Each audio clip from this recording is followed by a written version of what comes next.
What's up? Welcome to episode number 121 of the People We Love podcast. I am Adam Choit. If you're new here, what I do is interview people from all walks of life, most often comedians and other entertainment types about their lives and careers. The conversation is casual, but I also ask everyone to highlight the people they love, who they admire, who've influenced them, or supported them. And as you can see, if you're watching this on YouTube, I am on video now too. So please bear with me as I get the hang of the whole being on video thing, especially for these intros and outros. But for more about this podcast, please check out peoplewelovepodcast.com. That's peoplewelovepodcast.com. And the Instagram handle is at peoplewelovepodcast. And I am on Twitter and Instagram at Adam Choit if you want to follow me. And please remember to tap subscribe or follow on whatever platform you listen to podcasts on. And of course, 5-star positive reviews on iTunes, Apple Podcasts are helpful and greatly appreciated. But before getting into today's episode, I wanted to mention my other podcast, Tedeschi Trucks Podcast, music podcast all about the 12-piece blues rock soul powerhouse band, Tedeschi Trucks Podcast, Tedeschi Trucks Band. The handle for the Instagram for the podcast is at Tedeschi Trucks Podcast, TEDESCHI Trucks Podcast. It's the same on YouTube to subscribe to that, Tedeschi Trucks Podcast, but with no spaces. Check that out for sure if you're into that kind of music. So for today's episode of People We Love, my guest is filmmaker, podcaster, vegan TikTok influencer, and much more, Jason Kartalian. Growing up in Southern California to a working character actor father, Buck Kartalian, Jason recalls as a kid helping produce Christmas-themed short films for the annual family holiday party screenings. But whether it's been behind the camera making his own films over the years or recording his Vegan Hacks podcast, Dad has always been a creative inspiration for Jason. We cover a lot, so let's just get started. Here's Jason Kartalian. Okay, so it's good to see you today, Jason Kartalian. Thank you for joining me on the People We Love podcast. Thanks for having me, Adam. Oh, I appreciate it. How are you holding up during whatever year this is? I'm holding up fine. I mean, I've been busier than I've ever been in my entire life. Probably because I've started so many other things. Because of the pandemic, I sort of created a bunch of other things that have taken up a lot of my time. And one of them has to do with becoming a TikTok influencer, which is pretty wild. And also just creating content on a daily basis, which I definitely am a creative person every day, but creative content being an influencer is a little different. You definitely have to really put out the work, Yeah. Oh, I don't know if I'm ready to. I'm not ready. I'm not there yet. I'm not. I know that's inspiring though, and we're gonna get there. Why don't we get into it, and you'll take me on the journey. You're gonna hear the Jason Kartalian experience, because it definitely is an experience. I've lived a lot of lives. Lot of lives. I feel like I've lived a few. I feel like I've lived at least 2, 3, 4. So I'm guessing you're probably a little older than me. I'm in my 50s. Yeah. So you've probably had 4, 5, 6 lives. Is that right? In that or maybe, more? Maybe 20. Oh shit! You're like 2 cats. That's like two cats. Where did the first one begin? You could tell me about maybe your family and your background, and maybe even I always ask people earliest memories, even sounds or images that jump out at them, bring me back. I remember when my sister broke my leg when I was a kid. I broke my sister's wrist. Oh, well, see, yeah. it's indirectly by accident. But what happened? I guess we were, how you jump rope with your friends and you're kind of facing each other. And so she was swinging a rope. I must have been, I don't know, it was maybe 3 or maybe it was 5 or 6, maybe. We were jumping ropes and she pulled the rope to make me fall. But she pulled the rope and I broke my leg. So, that was the special, when you talk about whatever distinct memories, let's say, I remember my mom would make jewelry. My mom was an artisan, and she would make all this incredible jewelry, and we would take it to a Renaissance fair. And I would, be at the Renaissance fair. I would see a lot of cool theatrical people doing all sorts of crazy. I would also see a lot of crazy '70s things like free love and some wild like '70s stuff too. Like of being a young person, being exposed to stuff like that is kind of freaky and weird. Um, my father also was a performer at these Renaissance fairs, but again, it also stems from the fact that my father was actually he was a character actor. He started as a professional wrestler, and then he moved on to doing live television. He went to Broadway, and then he came to California to be in the movies, and he definitely was in a lot of films as well. So it was kind of a thing where I don't know, early memories probably the distinct memories of people being theatrical, people creating, the idea of like just seeing a play like as a kid that they would do over and over again, and you would see the same performers do the play, but they would do it a little differently, and you sort of absorb that, um the way performers prepare themselves, the way they create on stage. And then I also saw from my father's point of view, like when he would bring me to set and being on a set and looking around. He was on it. I remember being when I was like maybe 13. He was on a show called The Monster Squad, which was a Saturday morning show. And my father's name is Buck Kartalian, and but he was he was a werewolf, and it was like a wax museum. It had the Wolfman, Frankenstein, and Dracula, and they would fight crime. And they were at a wax museum, and uh, there was an actor named Fred Grandy who was in the Love Boat, and he would push a button, and they would like the wax figures would come alive and then fight crime, kind of like Batman. But I just remember coming to the set. I think it was the Desilu set.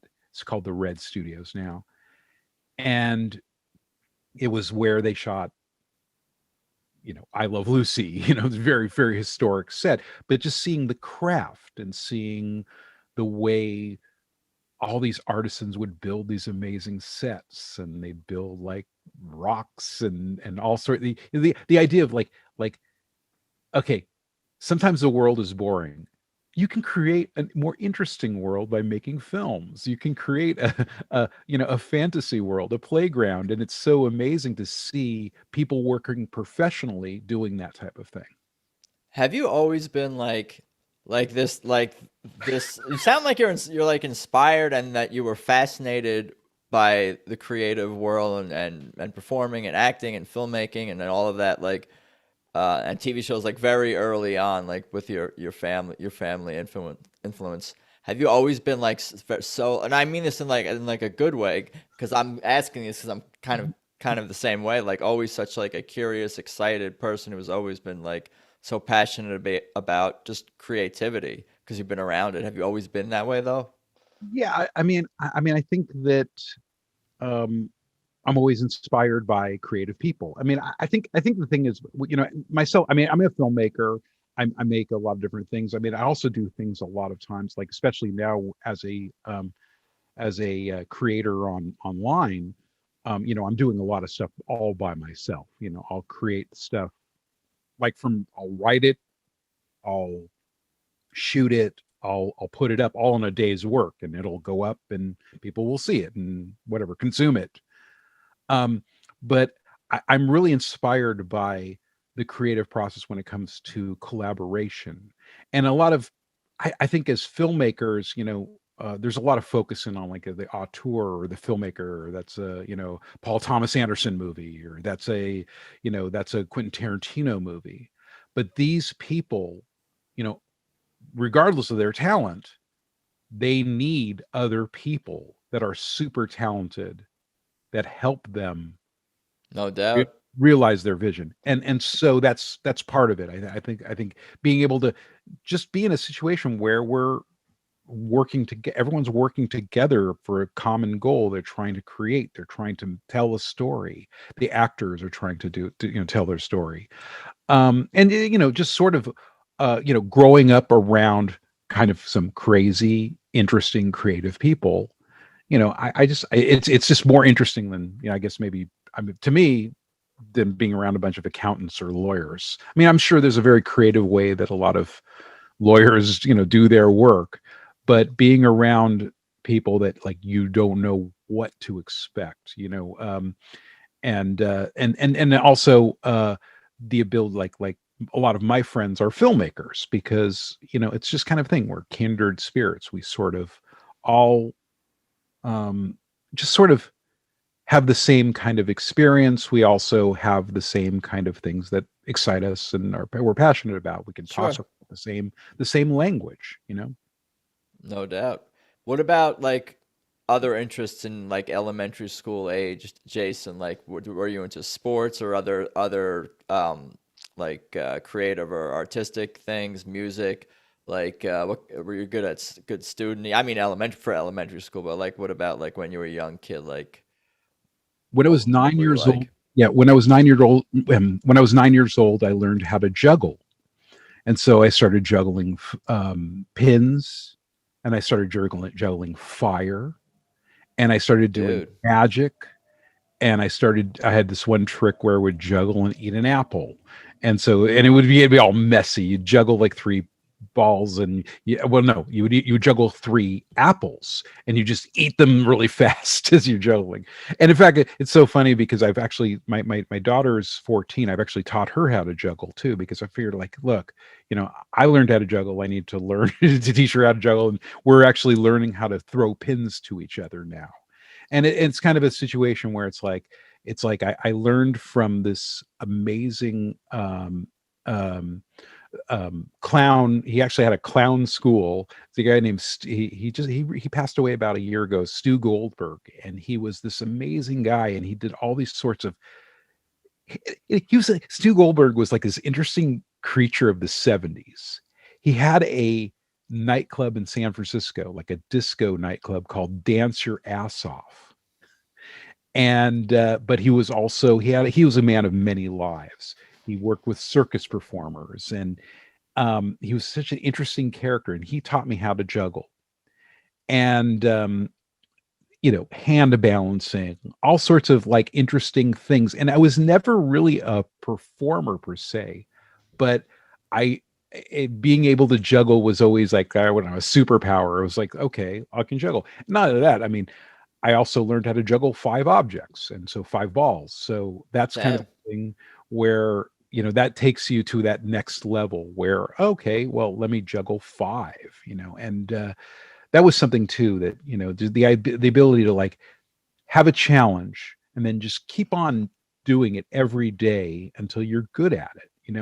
That persistence as a creative person. I mean, I think that that's part of creativity as well. Another thing that's not necessarily talked about as much, but the idea of we are constantly perfecting our craft one way or another, and learning how to do something like a simple task like juggling. It's not that hard to learn how to juggle three objects, but it gets much harder when you start learning tricks, and then you start doing five balls. And then also, when you can juggle, you go to the high school talent show, and you juggle your objects, and you have it's just a unique thing that you can do. It's a fun thing. Yeah, I've always kind of wanted to be able to juggle, and you kind of answered the question already, but like, what's the biggest thing, that the biggest hump to get over when somebody is trying to juggle and they're getting better or struggling with some aspect of it? Do you have, like, 'cause I've never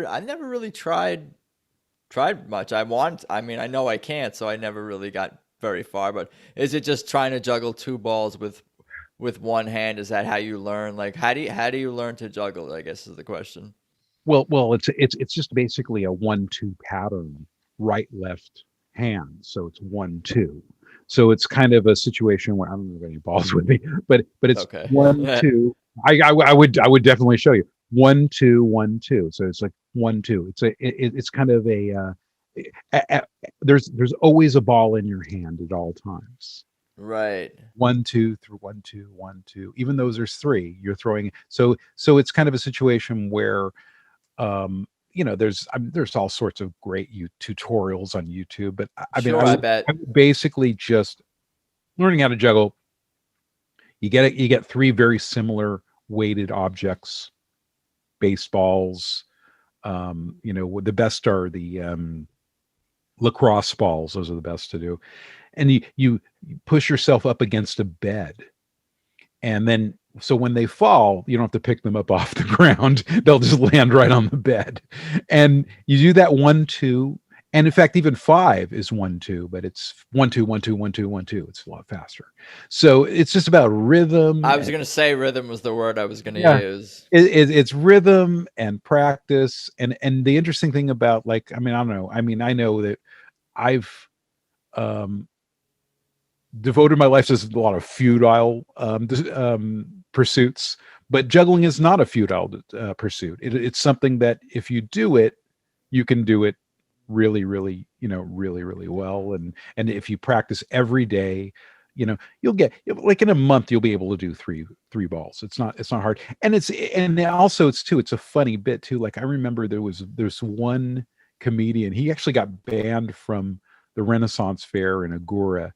He was the obscene juggler, and he had all these crazy bits. He wasn't even a good juggler, but he was so funny. He was able to create. Juggling was just his vehicle to tell these amazingly obscene, crazy jokes. A lot of ball jokes, and but the idea of, like, it's a tool to be theatrical and then also tell a story. And he was able to do that. I remember that was the obscene juggler.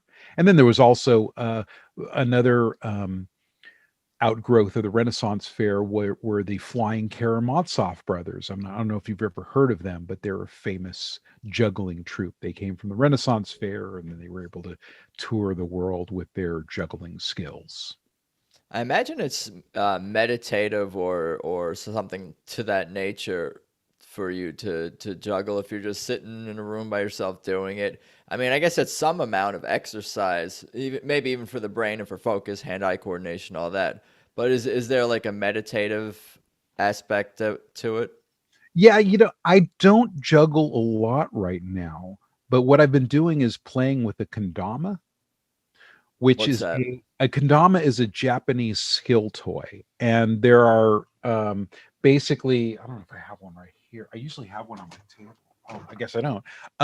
But it's a Japanese skill toy, and it has three cups. Here, my lights, my lights getting bad, but it has three. It has a big cup, a spike, and a little cup, and a base cup. And you basically take a ball with a string. It's based on a French toy, but this is the Japanese version. And it's just a way to be creative. And what happens is, like, if I have to wait in line a long time, or no more going to the DMV or something, I'll grab a kendama, and I've been playing for a couple of years now, and it's just sort of this kind of therapeutic thing. So I don't get pissed off when I'm waiting in line at the DMV, or when I'm, I don't know, waiting somewhere, or somewhere where, in a parking lot. I'm just having fun honing my skills, and it's a balance tool, it's a fun tool, it's also a tool of creativity. And if you look up on, like, Instagram, kendama, there's so many really interesting, amazing creative people that have done some amazing things with that. Dude, you are hip, and I'm like thinking about like, oh, I should write that down, and then I'm also remembering, oh, we're recording this, so I don't have to write it down. But that sounds like fun, and I get where you're coming from. It's like you're keeping your body active, keeps your mind in a more positive, just better space. Like you don't get annoyed by petty things, which is human to do. Well, also, it takes me away from my phone, and because Right. what's happening, especially right now, I'm always looking at how many views I'm getting, which is, I mean, it's not cool. I mean, it's like, and it doesn't mean anything real. I mean, I don't know. My thing is, like, okay, Everyone is, no matter how many little few, no matter how few you have or how many you get, like everyone is kind of doing that. But I guess, like you're saying, to limit your, to be aware, self-aware of it is kind of where we're going. Yeah. No, well, and it's kind of a situation too where, especially like I have this channel. It's called Vegan Hacks Pod, which is on my it's a TikTok channel, and my goal is to get 100,000 subscribers. Right now, I'm at like 93,000 subscribers. So You're on your it's kind way. of, yeah. No, I've been slowly chipping away to get to 100,000 That's subscribers, awesome, but man. but but it's kind of a situation where it's like, I do a post. I'm like, this is a burner. This is a great post, and it's also part of me being a filmmaker. I'm like, okay, this post is going to really go, and it's like, and you know, it's kind of a situation where it's like, okay, some of them fly, some of them go, get lots and lots of views, some of them don't, and regardless of how much effort I put into them, it does. Sometimes it doesn't matter whether or not they're going to be, and sometimes it's best to like, okay, let me put my phone away and do something else with my brain, like play a kendama or take a walk, Dude, turn I off the know. I phone. know I know where you're coming from, and I'm So, not so even that's like so that's the whatever the situation with me, where it's like you know sometimes it is fascinating to see stuff, like you're watching something like, oh, you just got 10,000 views, another 10,000 views, another 10,000. It's exciting to see people watching your stuff, and as it's happening, sure. but it's not healthy. It's healthy to a degree. It's only unhealthy to the if only you can determine. There's going to be an intervention. Is that a good idea? That's a good idea for a film right there. It's probably been done, like, or in some uh, creative capacity, like, Social media intervention. right, like you care too much about the amount of likes you're getting. We need to like confront you. You need to stop like looking at your phone and checking for likes. It's Well, probably been done like more than once too. yeah, with me it's not about likes, because I'm a creator on the vegan space, so there's a lot of hate that gets thrown at me. But a lot of times what happens is that so many people, like there's so much controversy, like there's like hate that throws, when there's controversy there's views. so I so see. when the trolls come out, it's like, oh, okay, good, the trolls are coming out, that means this is going to be a good post, it means a lot of people are going to see it. So it's kind of this kind of double-edged sword, where the trolls come out, but then that means that you're going to get a lot of views, and you're getting a lot of interactions, and you're getting a lot of activity in the Yeah. social media space. So it's a different weird world. I mean, it's definitely different than being a filmmaker. Like, I mean, I know that. I mean, I saw you made a short film that I saw at a film festival that we actually met at, called the Valley Film Festival, and we were, just hanging for a little bit, and I saw your film, and it's kind of a thing where, a lot of effort goes into making the film without any response from the audience. You're just basically like in a coal mine making a film, one way or another. And then after you've prepared the film, then you present it to, film festival people or an audience, or put it online. That's that. So it's a lot of work without a lot of interference. But with social media, you make it, you put it out, you get a lot of interference. So it's kind of a different game, where there's, I don't know, there's constant activity, it's very dynamic, and you're always re-examining your work. And when that's why it's like, I'm working on a feature film right now, and it's really hard for me to focus right now, because my brain is been fried by social media. Oh man, you do need those breaks. I could tell. Especially You, right now. Well, this is nice. I'm having a conversation line right now where I don't have to check my phone. You know what this comes down to, and or at least for me, like it's the idea I think of having creative projects or endeavors that are like more long term projects and more short term projects that you can turn around and get a reaction to. Like having both of those, and maybe more even in more medium terms as well. Like I think that's like what kind of what we're talking about is just like having those different. It's satisfying and challenging in a different way, and obviously it's different. Podcasting versus filmmaking, it's totally different, like creative outlet. But like I think that's like what it's about for me is like I want to get reactions quick turnaround, but I also want to like work on these things that may be more fulfilling in the long run. That like Yeah, it's like it's as well. the difference between cooking an egg and baking a cake. It's like the idea of like, you do something like quick that's fast and Yeah, or doing something that's theatrical and beautiful that you put a lot of energy into. They're two right. different things.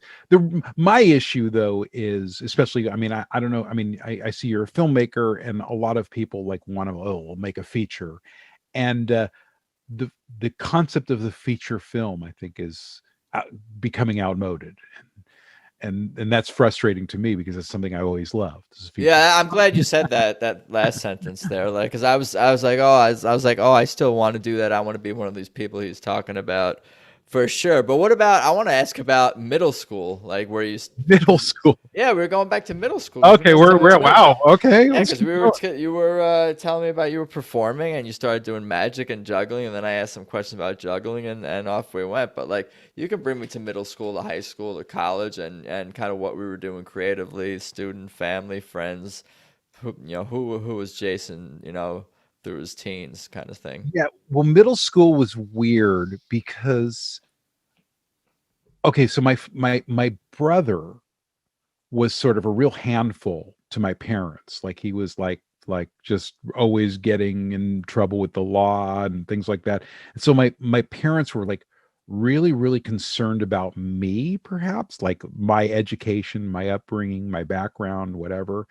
And so there was this real focus in on like, oh, we'll make micromanaging my education.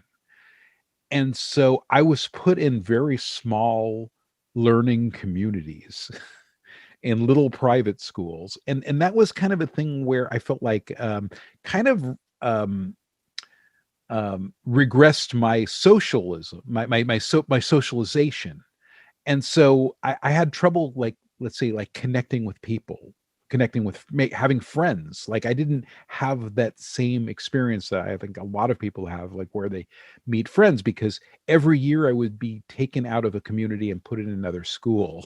So I'd go from school to school. I remember I can mention, let me see the private schools I went to. I went to a school called Lawrence 2000. I went to a school called the Cooten School. I went to a school called Pathways. And this is like all from this is all middle school. And then at high school, I was able to go to a performing arts high school called it was a public school.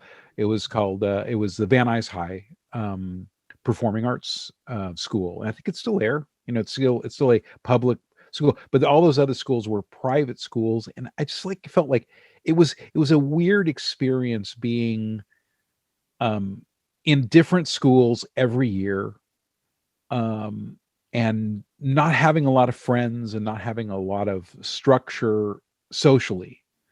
Um, and I mean, it definitely affected, like, let's say, my high school years, where I felt like I was kind of a reject or one of the weirdos or one of the strange people. Again, and it definitely painted the way, maybe I live my life in certain ways. I mean, I'm definitely, I feel like I am an outsider, in some respects. But again, I mean, I mean, I think in some ways we're all outsiders. We're all trying to fit in one way or another. You also, I think that we find different ways to communicate. And I feel like filmmaking is the way that I can communicate my fears, my thoughts, my loves, all my desires. And I think that to me, that's, uh, you know, the best way I can communicate. Like, I mean, I might be able to have trouble like telling someone directly how I feel, but, I can create a film that shows how I feel. I think we all want to fit in, but we also want to all stand out, and those are kind of contradictory, and that makes life kind of challenging. Is there I was, something to what I'm saying there, or I no? was, I was in a situation where I just stood out. And That's good. in some ways I embraced it because I'd wear like all sorts of outlandish outfits in high school. In Like fact, what? just like go to a thrift store and get like a crazy red polyester suit. uh you know uh, um all sorts of like just just bizarre things, not necessarily being a part of I mean, when I was growing up, it was like new wave and punk, but I was doing something totally different. Like, Dude, I would be your friend if you were down. I would be your friend because because of the suit. The suit would bring me in, but then like other stuff and interests and yeah, would but again, sustain the friendship, the high school friendship. yeah, I mean, but Hypothetical. yeah, hypothetical. But it's we can go back into a time machine and no, it's not that I didn't have friends, but it's there are definitely different interesting social circles that exist. But again, I mean, I think that um, high school was actually definitely a very positive experience for me because I was going from school to school in middle school and not necessarily having a lot of continuity, but being able to go to a high school and be able to communicate and connect with people throughout the years and semesters was much more rewarding to connect and be a No, part that's of good. and always I was always connected with when I was in school. I was making films. I was always films was different. It was different making films back then. We're talking about the 80s. Okay, there was no computers. I mean, there was computer. I had like a TRS 80 Radio Shack computer. I mean, we played chess on it. There was no editing on you know Final Cut Pro or Sure. Premiere Pro. I had VHS editing system. And so I would make movies when I was 12, 13, 14. I would cut them on VHS. And that's a rare thing because, I mean, you have to be, really into making films, or shooting Super 8 too. I'd be shooting Super 8 as well. But mostly I would shoot video because video kind of came VH. I had a 3/4 inch machine, and then I got a VHS editor. Consumer products that you could be creative with. Yeah, but these were actually pro editing Oh, systems that's that wow. that my parents got for me, so I could make movies. And that was the other. I mean, another cool memory of like I remember, being a kid, as a growing up as a creative kid. What would happen is that my parents would have these big themed parties. They'd have a party for New Year's. They'd have a party for the 4th of July. It'd be this big party. They'd bring, I don't know, 50, 75 people in. And what we would do is we'd always make a movie for that event. And so it would be all sorts of ridiculous things. And my dad would dress up like, um, George Washington. Or we did this one where my father was Father Time for New Year's. And we do also did these outrageous 10-minute short films. And I was like 12, 13, 14, just shooting it. Sometimes my dad would help write it. Sometimes I would help write it. I did this one where they were kind of this maniacal, very dark thing. I remember my father played two parts. This was one I totally wrote myself. Anyway, my father was an actor. He was in all these movies. He was in Planet of the Apes. He was in Cool Hand Luke, Outlaw Josie Wales. He was on Friends. He was on a bunch of TV shows. So he was definitely a working character actor, but he had a lot of time because actors have a lot of time. So I was like, I had this idea. My dad was like, he was going to be Santa Claus giving up. He didn't want to. It was for a Christmas party. He didn't want to deliver any more presents anymore.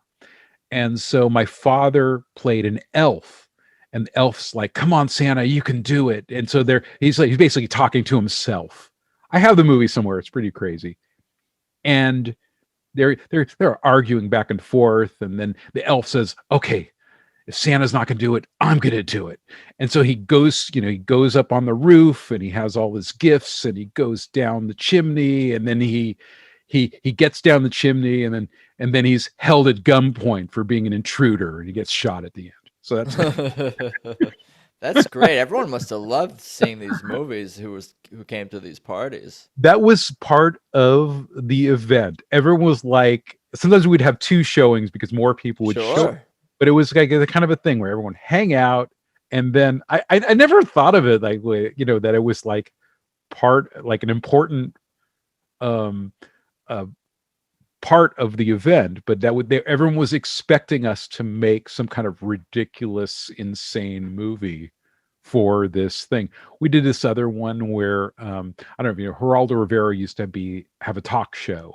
And so and he was always into like, extreme things. So I mean, Geraldo Rivera, he goes into a time machine and he goes back in time. This was for 4th of July. He goes into a time machine and he goes back to Abraham Lincoln, and he tries to ask Abraham Lincoln all these like things about his sex life. And then he That's goes good. back in time, and then he goes back in time to George Washington. He just messes things up. And at the end he gets, I think there's like a big fight. He has like, so Geraldo Rivera has like some type of time traveling helmet, and he's fighting with Lincoln. And then what happens is they fight each other, and eventually Lincoln goes back into the present tense, and he ends up like doing the talk show. So it's just kind of this ridiculous, just these kind of ridiculous things. But it was fun making these kind of theme movies as a a young person, but also working with professional actors. Yeah, it's Like amazing. I would bring in my friend Joe Seeley, who was in Nightmare on Elm Street. He was in Nightmare on Elm Street 5, The Dream Child. He was like one of the leads in that, and he was in it as well. It's like it's like you're bringing in real professional actors, and I mean, it's kind of funny because I never thought about like this is sort of film school without being in film school. I mean, Totally. I went to film school, but this was like Better. I'm a 13-year-old, Was it better? Maybe. with like video equipment, Different. like doing, yeah, no, and it's kind of fun to that's what's fun about, let's say, I mean, the idea of like making stuff from nothing. You have an idea, and then you bring all these elements together to create something crazy. And yeah, no, I've been doing it ever since I was a teenager. So that's it's fun that we're talking about this because I rarely think about stuff like this. Someday I'm going to have to transfer some of those movies and whatever. You're like responding to my thoughts. I'm like, where can I watch this? And that's like my next thing. Yeah, no, you know what I was thinking is also it probably was even more special because it was like with your family on top of your dad being an established actor, like just the fact that you're making this with family and it's like a whole family thing. It must have been like those must be great memories like for you. And but it's a double-edged sword because you're working with people that expect you to be a professional too. oh, you got yelled at on set?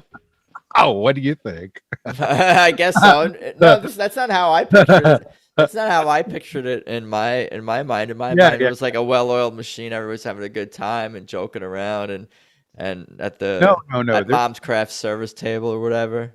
There's tension. Oh yeah.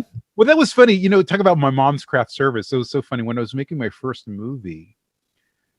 I wanted to do a scene. I made a film called Pedestrian that I don't know, played a bunch of festivals, and but my parents, my father was in the movie. This was back in 2000, so we're talking over 20 years ago, and it was my first movie, and we shot on real film. So Was this the first time working with your dad on like a real movie, like or a real production? when you say real production, I mean, Yeah, it was so he always yeah, I gave him the script. He rewrote all the lines. It was like, oh it wasn't. I mean, again, there's that dynamic because he's my dad, and and it's kind of a situation too where if you're working, okay, I'm this like, whatever 28-year-old kid that's making a movie, and I'm working with people that have 40 years experience. It's like, what am I gonna, I mean, I gotta, you have to step back and just let them move. Right. That's And and smart. and it was a situation where it was actually a boiler room. You know what a boiler room is? An actual boiler room, like where the boilers are? No, boiler room is there was actually a Place movie where there's called pressure? yeah, obviously a lot of pressure. A boiler room is where these telemarketers call old people and they try to steal their money with fraudulent investments. Lovely. And so the center of the movie was a boiler room where they had all these telemarketers. And so I wanted a bunch of cool actors to be in the boiler room, and it was like a one day thing. It wasn't like we were going to bring these actors in all the time. They were just going to all come together. And so I asked my dad, I'm like, who do you know? Who can we bring in? And so we brought in, but the idea was just like, it's so funny when you talk about my mom's catering, because it was kind of this thing where we would bring the actors in. We would say, "Oh, come on in. My mom, she's going to make this amazing Armenian food. She's going to, you have to come here. It's only going to be in a couple hours, and there'll be this great food." And so we were convincing all these kind of It's all about the food, huh? yeah, pretty relatively well-known actors at the time. So there was who were in Peter Honorati, who's actually he's on the SWAT show right now on NBC. But Peter Honorati is kind of this really cool, kind of leading man style. Whoops, sorry. And then Louis Gus was in it, and Louis Gus was in Moonstruck, amazing kind of mafia type character. And then also Avery Schreiber, who was a very famous actor. He had his own show called Burns and Schreiber back in the 60s and 70s. But it was kind of a thing where the way to get them was to get them through their stomach. Like my mom was going to make all this Armenian food, but it was kind of a situation too where you bring all these amazing actors together, and it's kind of, okay, well, I got nothing. You guys just go. And they were like feeding off each other because they were all facing each other in this almost long table, and they were trying to impress each other. So I didn't have to do any work. I just That's had to great. That's make it fun. happen. But again, it's that idea of like the bringing it's amazing to me as a filmmaker. I love to see just people good at what they do and just watch them soar. Just it's like, I'm not holding people back. It's like you can make it better. So that's a cool experience, and that's the idea too. But again, my relationship with my dad, I'm definitely in awe of his talent. I learned a lot from him. Like also the idea too, like sometimes he would have a part that would only have a few lines, but he would rehearse it over and over again, say it so many different ways. Or he would have this, the idea of like how much work goes into the process of performing. It's not just learning your lines and doing it. It's the just the repetition to a point of just knowing it backwards and forwards. And I think that's that definitely impressed me with everything I do. It's like, it's kind of, I mean, social media is a little different. Like I think with social media, um I've tended to push away a lot of my perfectionist tendencies because you just got to keep churning. Right. Right. Yep. But it's different. I mean, but again, as a filmmaker, obviously not settling for stuff if you know you can make it better. Every frame is precious. Every Yeah, part of yeah, every frame and every sound. yeah. And just with whatever. I mean, even if you're not a filmmaker, with whatever you do, like if something that you do and you feel like you can make it better, some way you can make it better, some way you can think about it or deconstruct it or try it a different way. Those are the things that allow us to improve and to at least feel better about ourselves, feel better about our work, and not necessarily be so focused in on the old and just like let's rip it apart. It's not about what we did, whatever 3 hours ago. It's about what we're doing now, and how can we chip away at it. I mean, I do feel like, the way things are moving, and also the way my brain is constantly being squeezed and smashed. Um, you know, it's getting harder and harder to work on long-term goals because the rewards Are not guaranteed. not only are not guaranteed, but most likely they're not going to be there. So you're just basically creating an exercise. I'm speaking from my own personal experience. I mean, No, working don't on make me think. We don't making want that. making films, and just I mean, just the realism of uh making a feature film and expecting people to sit down and watch your independent film for an hour and a half. You're asking a lot from someone, Yeah, that's true. and which is something that I never thought would come to pass. That I mean, it should be a pleasure seeing so cool. Oh, I could stay down and watch a cool movie. But now it's like, how long is it? That's why a lot of what I've been doing recently has been short form, because I feel like um, there's definitely, it's more impactful. I'm able to, um, you know, I don't know, get my films in bigger festivals. I'm able to promote things. I'm able to get people to see my stuff. Versus, I mean, it depends. I mean, there's obviously everything's an element of scale. If you're able to make a really big film, with lots of big actors, yeah, okay, people want to see it. If you want to make an independent film, it's definitely an uphill battle getting someone to actually even see the movie. It Okay. sounds like whether you went to college to study film or otherwise, you've always been creative. You've always been a performer. You've always been a filmmaker in some capacity. Has there ever been like any doubt over the years like that you wanted to pursue these creative things? Did you ever think to yourself, "Oh shit, this is not for me. I better go like become like an electrician, a plumber, like find some other like skill or teacher, like a lawyer. I'm going back to law school," or like ever like reconsider like total 180? There's doubt every day. That doesn't count. That doesn't count. What doesn't that count? That should count. You want No. you want some like penultimate doubt that, okay, I'm going to go ahead and go to accounting school. Yeah, you were I'm a visiting real law estate schools. investor. You were studying for the LSATs or whatever it is. It's just not my scene. It's not my world.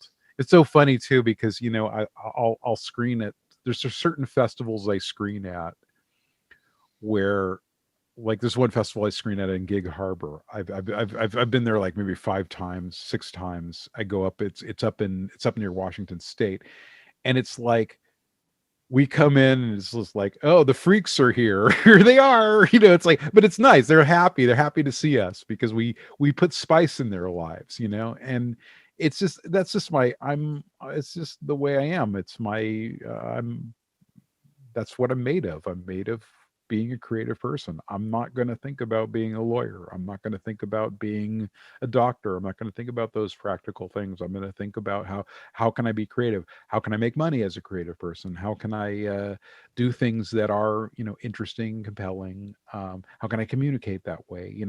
I don't. It's not. I'm just made that. That's how I'm constructed. I'm not constructed by doubting. I mean, I'm at a certain point of my life too. Well, I did work in film too. I work in film. I mean, I was, again, one of my multiple lives. I worked in film sales. I would sell movies. I would go to the film market and market films at the American Film Market. I go sell movies at Cannes. And so it's kind of this situation where, you can be creative but also have a real job, a suit and tie job. I think that most, especially in this world where everyone is an auteur or everyone's trying to make a movie, it's probably good to have a secondary gig that you do to survive, because especially our society you know does not look kindly upon us creative types. Not in terms of monetizing for all of us, I suppose. But they don't want us to As much. survive. What's that? They don't want us to survive. Why you say that? Because it's just the way the situation is. I mean, even people with real job. I mean, people with whatever real jobs. Let's say like creative types. Let's say like people that work on a real production, like a real production. Um, People that work on shows. They don't get paid enough of a wage from show to show to live a middle class lifestyle. Right. And if they did, you know there'd be we don't honor our creatives like we honor lawyers, doctors, accountants. We don't there's no oh, you make films. Okay, you and everybody else. It's you're always going to be looked at that way by a certain part of society, by a majority of the society. There are also people that see you're creative, and I mean, I've definitely been in many situations where you make something or make a film and people are inspired and they lift you up. But more types, people are going to look down on you because you're a creative person.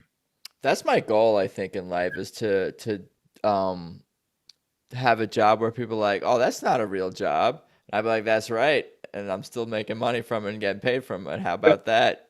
You don't that's the even think thing. it's a Yeah, no. The ability, that's also, it's so funny because the pandemic has have turned people into us in some respects, right.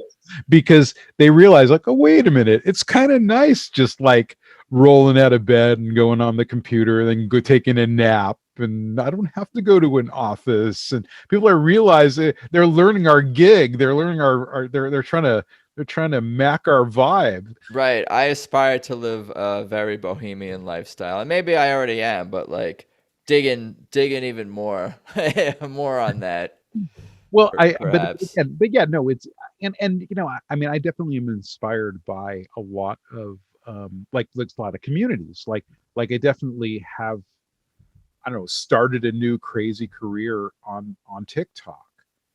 And I see a lot of interesting subcultures on TikTok, like people with side hustles, and they teach people how to. Oh, this is what I do. I go to Goodwills and I grab these shirts, or I go and I recycle these things, or I dumpster dive, or all sorts of cool, like interesting subcultures of people. Maybe it's just my crazy TikTok feed of all sorts of crazy entrepreneurs. No, that's cool that's what you're seeking out. And I think that really is ultimately what matters, whether you're on YouTube, TikTok, or whatever platform it is, like in terms of consuming content. It's like what you seek out. It's like, oh, there's no new good music. It's like, oh, what are you looking for? Because like if you seek out, like you can find anything on the internet because it's just a place where you can find that niche interest, be it music or vegan hacks or whatever Yeah, if you get yeah, the but case may be. what's really funny though is like when, let's say, my creative weird lifestyle, like okay, it was the pandemic. I'm like, oh, what am I going to do? I'm like stuck at home, and my daughter's like doing homework, and I have to watch her because she's still in middle school, but she's doing online. I'm like, what am I going to do? Well, maybe I'll do a TikTok channel, and like, oh well, I've been vegan for 12 years. I'll do something about vegan foods, and it's like, okay, I do this thing where I'm just like, this is a cool product. Okay, I'll talk about this product. Oh, this is cool. And I just doing stuff to take up my time. Do you edit these videos or you're just literally filming them and putting them? Like, what kind of post Oh production no, goes no, into these? I make it into like a real film. I like Oh, what I do wow. is I write a script, I shoot it, I do a voiceover, and then most of my videos are 10 to 15 seconds long. They're like little quick bite commercials. That's how I've been able to build up an audience for it. Sure. It's kind of like short, sweet. Sometimes they're ingredients, sometimes they're recipes. They're all different things. But the thing the reason I'm bringing this up is it's funny when this kind of weird kind of like all this like this kind of little homegrown thing, and then all of a sudden companies are coming at me like, oh, we'd like you to make a TikTok about our gut health test. And I'm like, what? I'm not a doctor. I don't know what to do. like there's these companies are coming at me, and I have no idea how to deal with them, because it's like this is Try their not. product if you Yeah, want. I mean, I don't know, but I mean, my situation too. It's like there was this some kind of gut health company that wanted some type of and all the influencers were like doctors, and I'm like, I'm not a doctor. I'm sorry, I can't I can't connect with this. You put There's- that in the disclaimer. I'm not a doctor. But it is interesting because what happens is that I've created this weird homegrown organic community, and then corporations see this and like, oh, we can make money off of this, and it's kind of this thing where there's definitely I still don't know how to deal with it. But It's I think it's all that's so cool. That's exciting, and congrats on the success with the page and all that. That's cool. And it's not like it's like Pepsi Cola. Am I gonna get canceled for saying that? But it's not like Pepsi Cola's approaching you or whatever. It's like gut health and like more like mom and pop type, mom and pop ish businesses. that's not true, because there was No, there were these major Silicon Valley company that was contacting me. I did a take their video. money. Take their money too. Yeah. No, they're so cheap. It's like what is Oh, it? I was like, it's kind of this thing where it's like lowballed. a $1 billion company, and they're asking like, will you do a TikTok for $300? I'm like, no, it's okay. It's like I don't want to sell my soul for $300. It's okay. Yeah. But it is interesting. It's interesting to be a part of the community. I mean, the main reason why I decided to go ahead and be an influencer is because I feel like more people need to eat plant-based foods. There's not enough positive vegan role models out there. Mostly it's people on, I don't know, snooty people or whatever. I'm just like a normal guy who's vegan. If Um, those feed into each other, I feel like it's like there are a lot of snooty people, but it's also almost like people's expectations, like, or they prejudge vegans as being snooty yeah, because yeah, there are it's like a one hand feed and whatever. yeah. I do all sorts of crazy things. I do funny things too. Like we'll do like ridiculous, like I have a running gag. It's called air fry everything, and I just air fry things. And I air fried a Taco Bell bean burrito, and I air fried a Crunch Wrap Supreme. I air fried a Chinese bun. It's like just like some of it's like just stupid stuff that has nothing to do with being vegan. I mean, the food that I'm using is vegan, but it's just stuff that make you laugh, and just It's both. yeah. You get in that Venn diagram, whatever, you're hitting both of those marks. Well, that's what I do. It's like it's kind of the thing where I feel like if I can evoke a reaction, I'll get past my audience and build a new audience. So Engagement. yeah. So it's kind of a thing where it's like, I mean, that's what I like about social media. I mean, in fact, I just even like, I've been doing pretty well on Instagram too. It's so funny because you work so hard to try to develop an audience as a filmmaker on like Instagram, and I spent like a lot of time developing an audience. I think I got like maybe 3,000 followers, and then it's like when I change subject matter, like I was making kind of indie films, and my audience was sort of indie films, and then I started doing genre stuff, and my Instagram audience kind of changed, and they weren't really engaged in the genre. But then you start developing a genre audience, and but it's so slow. With the food space, it's like, I mean, you get thousands of followers in a couple of days. Whoops. You get a thousand, you get a bunch of followers like right away. So it's definitely a different kind of experience. It's much more dynamic per se. I mean, but it also depends on, let's say, like how you're marketing yourself, or what how you're presenting yourself. I know there's a lot of um, social media influencers that are in the filmmaking space, but they're different than, let's say, like, I don't know, people that actually make films. Because I mean, I know people that are social media influencers. They don't really make films per se. They're making, Content. yeah, making content. They're, I always have this argument with this one creator all this time, where I'm like, well, you need to make a film. Well, I've made films. I make films all the time. So I put them up on YouTube. I'm like, yeah, it's a little different, and I definitely do know the difference between, let's say, creating content and making films. I'm definitely using my filmmaking skills creating content, but I don't consider them films. I'm telling stories, but they're not really films. I feel like making a film involves this kind of collaborative process, and also the process of improving, editing, refining. Sure. And a lot of that doesn't happen, or is short shrift when it comes to social media, where you got to just keep on putting stuff out. If you don't keep on putting stuff out, you're not alive. It's like blood pumping to the heart. That's social media. Making Yeah. films is Oh different. man, I gotta get to work now. Yeah, I don't know. I don't. Yeah, you're. It's hitting close to home, I suppose. We're You know what? working on it, my friend. We're working on it. My advice to you, if you want to, build your social media presence or whatever, is to just wake up at a certain time. Let's say like an hour earlier than you normally wake up, or whatever. If you have a problem with your time or time management, or you know, if you wake up at 8, wake up at 7. Okay, from 7 to 8, you create something.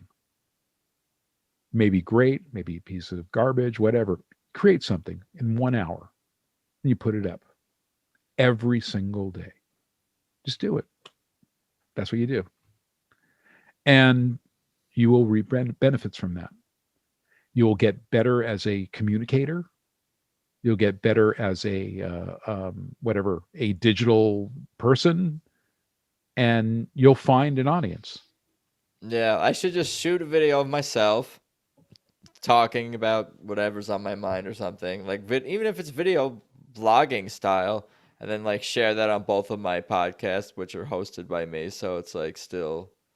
Yeah.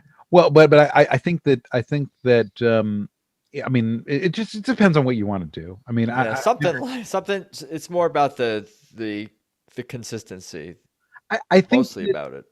I think that what happens, especially with social media, is you sort of conform to the form.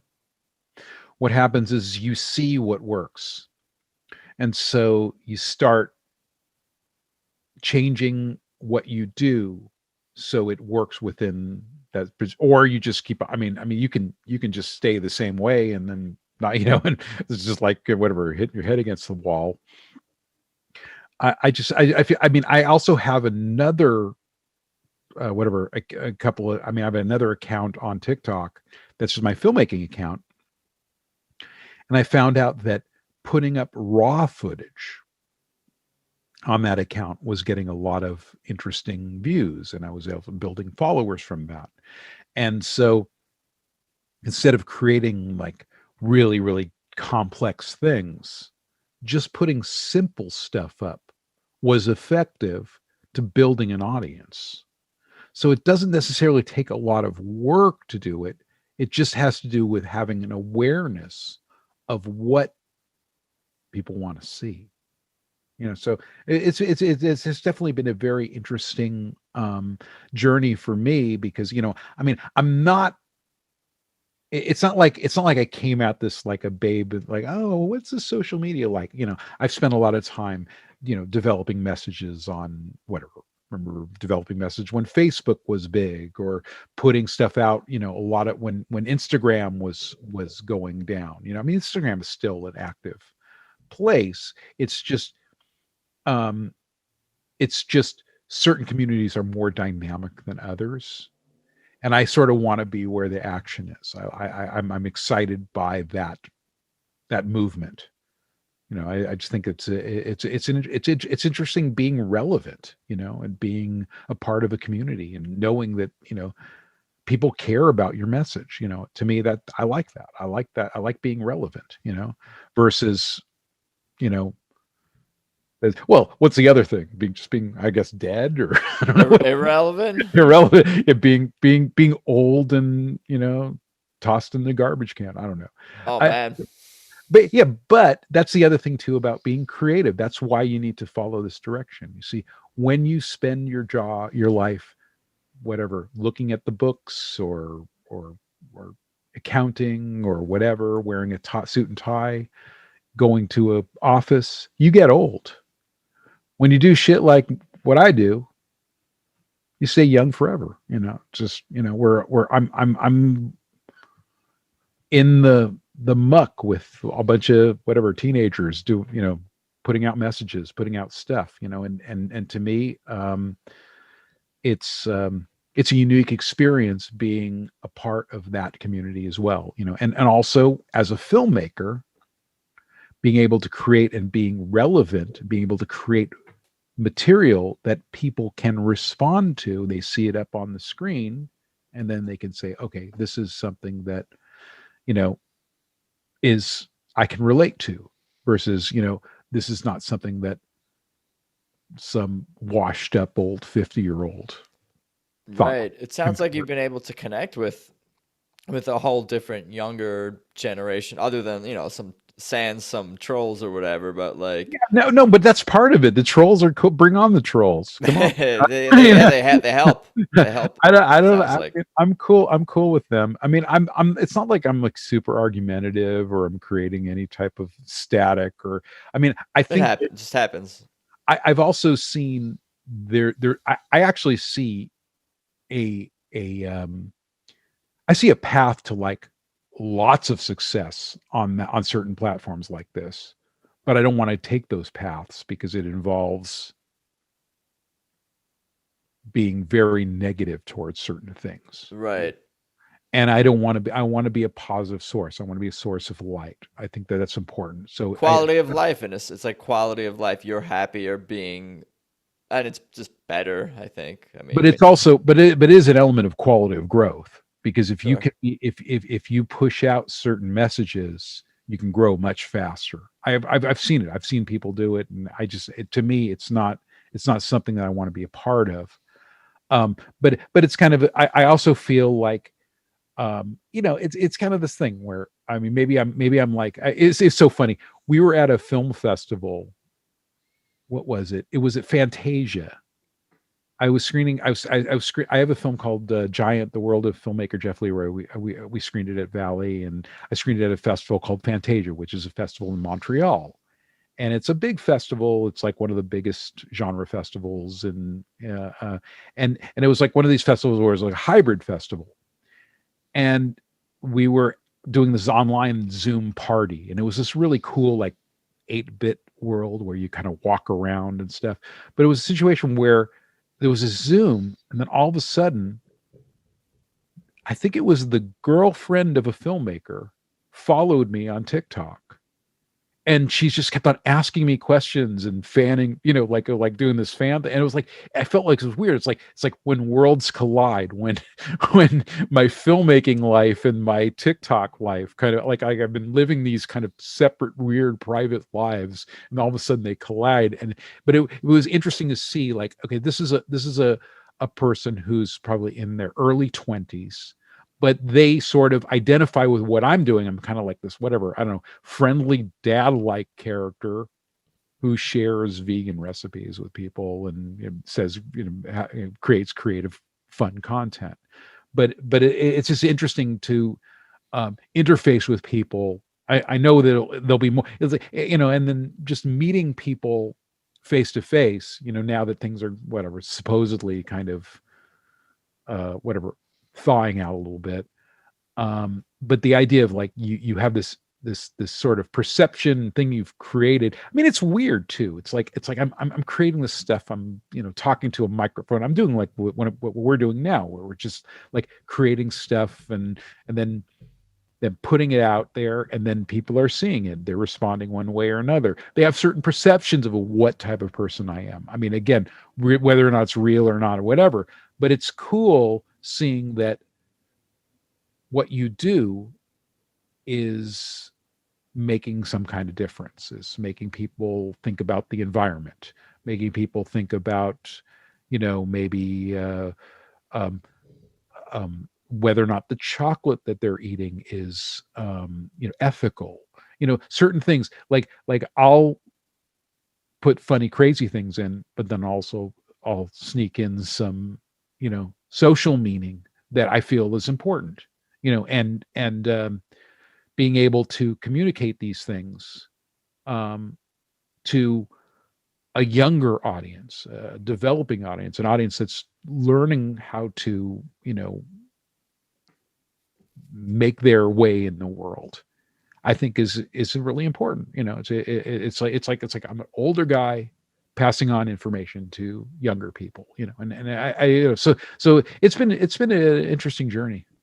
You know who you are, and I had this thought a few minutes ago, but you kind of like kept going right there and I hammering it can't home. stop. You can't stop me. No, but it all kind of points towards this is that you're like the cool dad to like so many people out there probably who are interested in vegan lifestyle and other content that you're creating. Any of the content that the younger generation is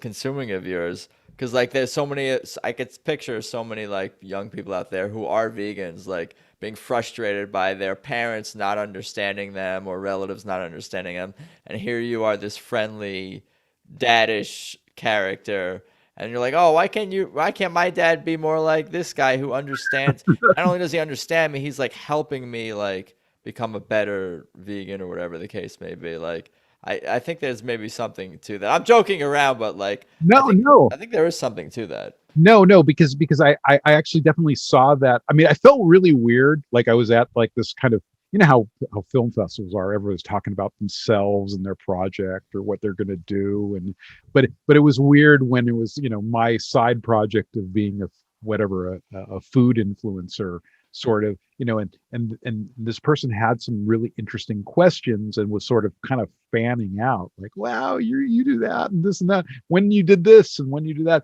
and I'm like, and there's like I'm with a group of filmmakers, like they're all surrounding me. I'm like, I'm feeling weird, but I do feel like that yes, you know um I had that experience growing up as someone who had food issues, like I didn't eat red meat, and I stopped eating turkey at Thanksgiving, and I all sorts of things that I did when I was, food wise. And it's really interesting when I'm interfacing with some people and they say, oh yeah, my family, is from Santa where I was from, someplace in Texas, and they're so intolerant of, all they think there's something wrong with me, and Right. it's kind of thing where where offering a salvation, offering a place where you can just like a barge where it's like, hey, it's all right, I'm communicating a special place where uh it's okay to be who you are. I'm not going to judge you. I mean, I don't judge meat eaters either. I mean, my family eats meat, so it's not, I'll cook a hamburger. It's not like I'm, this kind of judgmental vegan. Non-judgmental vegan. Yeah, That's what you described yourself as yeah, the night we, I think, yeah, met, yeah, yeah, if I recall correctly. yeah. So the situation is like, I just feel like, um you know the way the factory farming system is, it's unsustainable. It's not, it's we're getting to a point where, you know there's just are the seas are being overfished. All sorts of things are happening to our world that's affecting our future. Our young people will be affected. I mean, maybe my generation, we're just going to go ahead and just live our lives, in our own, you know, you know, whatever, just